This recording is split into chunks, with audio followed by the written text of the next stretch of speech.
What is up, boys and girls? GNiRTS7 here, and I have for you guys a game of domination on firing range. And sorry if I sound a little sick or whatever.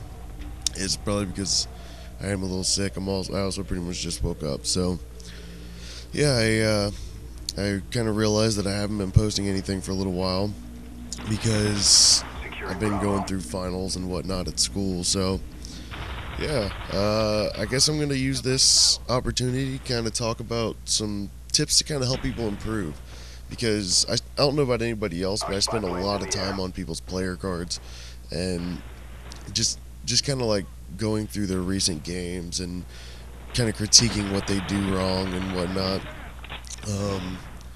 And in all honesty, I mean, a lot of the things are very, very minor things. A lot of things are very kind of duh things, but people still kind of need some tips and advice on them, I guess. So here are a couple things I'm going to talk about. I'm going to talk about your sensitivity. I'm going to talk about like knowing your role, like whether you're the objective getter or the slayer or the objective guard, and having perks that support your role. So, sorry. One of the big things that I like to talk about is sensitivity. Sensitivity is huge in this game, and the other games not so much. Like if you play Halo or if you play Modern Warfare 2 or anything along those lines, you don't really have to worry about that as much. Because, I mean, with this game, originally I thought I could play it like any other game, and I usually play on like probably anywhere from like 7 to 10 sensitivity on any Call of Duty or anything. And I started playing this game and I realized that, I mean, every game I could probably go like 20-3 or so, and I mean those are decent games, but they aren't spectacular. And then I realized since I'm using more and more or less and less of sniper rifles and more like kind of assault rifles and submachine guns and whatnot, I just cranked my sensitivity way down. I ended up bringing my sensitivity down to I think I'm on 3 right now. And the reason why I didn't go to 2, which is what a lot of people like CNanners or even Tabe originally used, it's mainly because, I mean, in all honesty, they just, I don't know, like they have something that I do not have, but I cannot play on that sensitivity. It feels really sluggish to me. Like it does bring on the, well, it makes the hit detection or the hit.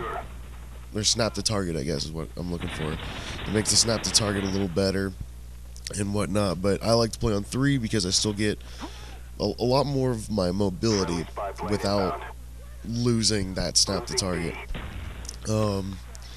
But a big reason why I decided to change it is that it was just kind of off of a whim. And after I changed it, I went from like those 20-3 games, or even like maybe like a 17-2 game or something like that.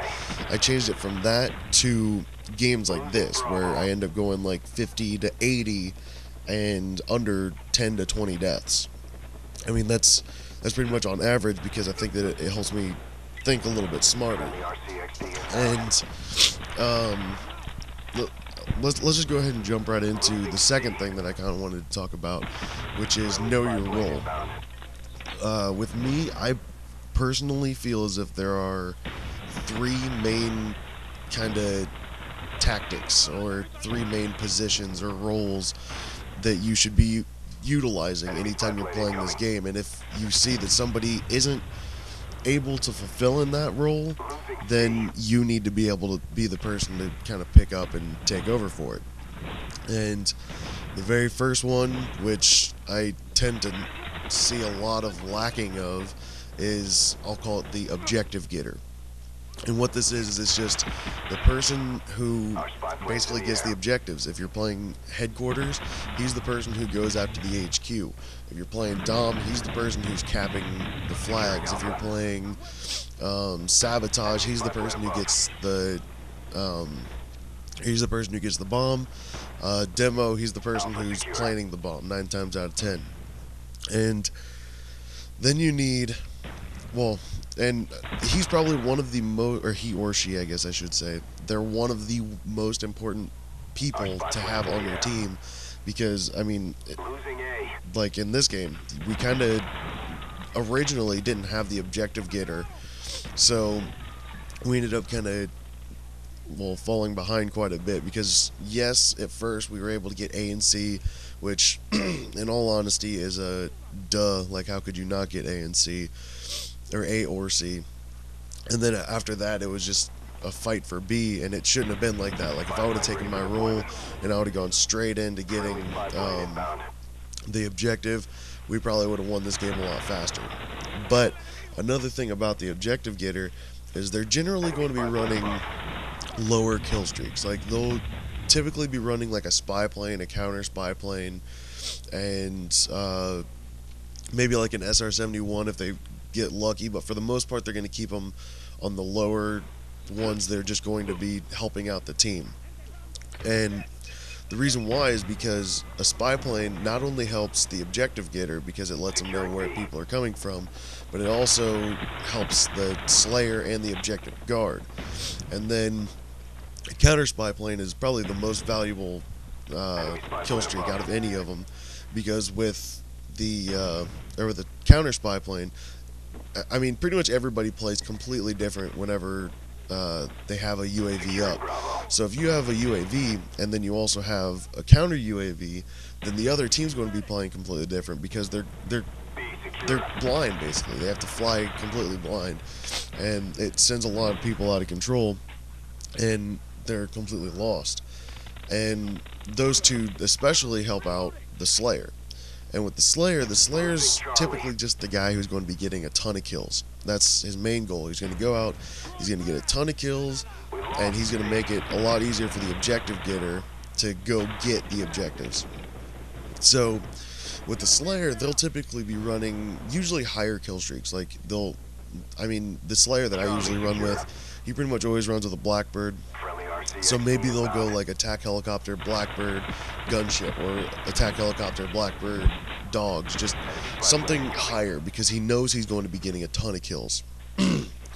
And with the Slayer, it's a really, really important thing for them to make sure that they are getting all the kills. And if they can't fulfill that, then they have to be able to kind of change it to a way where they can. Because if you don't have a successful Slayer, then you're going to be losing the ability to freely capture objectives or freely plant explosives or whatever. So the Slayer is a huge role, and pretty much everybody in this game or any Call of Duty game wants to be the Slayer. But to be honest, the Slayer, like, there only needs to be, if you're playing on a 3-person team, of course there's only going to be one of them. But a lot of times, like, maybe the objective getter or even the objective guard has to take the Slayer role, which is kind of what I have to do in this gameplay. In this particular gameplay, I have to be the person grabbing the objectives as well as the Slayer. I mean, I have one or two other people who are kind of going for objectives, but for the most part, they're not. And, like, a Slayer can even be a Slayer, sorry. A Slayer can be a Slayer even if you're playing against an awful team. And then, like, the third most important person is the objective guard. I'm not going to say third most, because it's not like there's a hierarchy of who's better or who's more important. But the objective guard, what their main objective is, or what their main goal should be, is to make sure that the other team can't take over that guard, or that objective. So if you're playing a team, or if you're playing a game of domination, they're the person who's making sure that people are not capturing B, people are not capturing C, people are not capturing A, whichever flag you guys might have. And they're also doing things like making sure that you guys are, like, if you're planting a bomb, let's say you're playing, Search and Destroy. You're playing Search and Destroy, you're going to have essentially two guards. You're going to have one person at A, one person at B, and if somebody gets taken out at A, you know exactly where that person is. So if you're playing in a competitive sense, you'll know that they're working their way over to A. And, like, that is actually a huge role, because if you do not have an effective objective guard, it's very difficult to say, but if you do not have an effective objective guard, the thing that you're going to have a problem with is you're going to have a problem with losing your points really easily.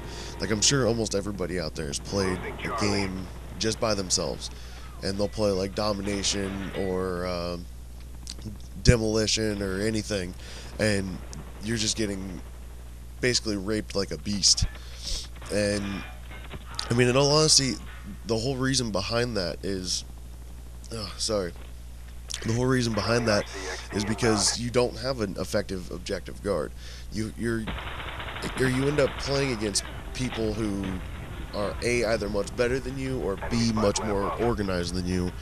And I mean, if you do not have a good objective guard, you're going to end up encountering situations kind of like this one, where you have to fight the entire time in order to make sure that you have your points. You can keep control of your points. And I mean, that is a huge thing in this game. I mean, in this game, I don't know, I have to do all kinds of stuff to just verify that we win, because I'm playing solo. Doesn't happen very often, but it's happening in this game. And yeah, I mean, I don't know, I feel like those things are really, really important whenever it comes to playing this game. And then the last part that I wanted to go over is just the perks that support your role. If you're an objective getter, I mean, I know that this is going to sound stupid, and a lot of people hate Ghost, but if you're an objective player, go ahead, use perks like Ghost. Go ahead, use, let's see here, what else is there? Use perks like Lightweight and Marathon, and just things that make it so you can either get to an objective faster or get to an objective without other people knowing that you are on that objective, other than them getting the cues. And I mean, you have to do things like that. If you're a Slayer, use kill streaks like perks like Hardline, where you know that you're going to get the objectives faster and whatnot.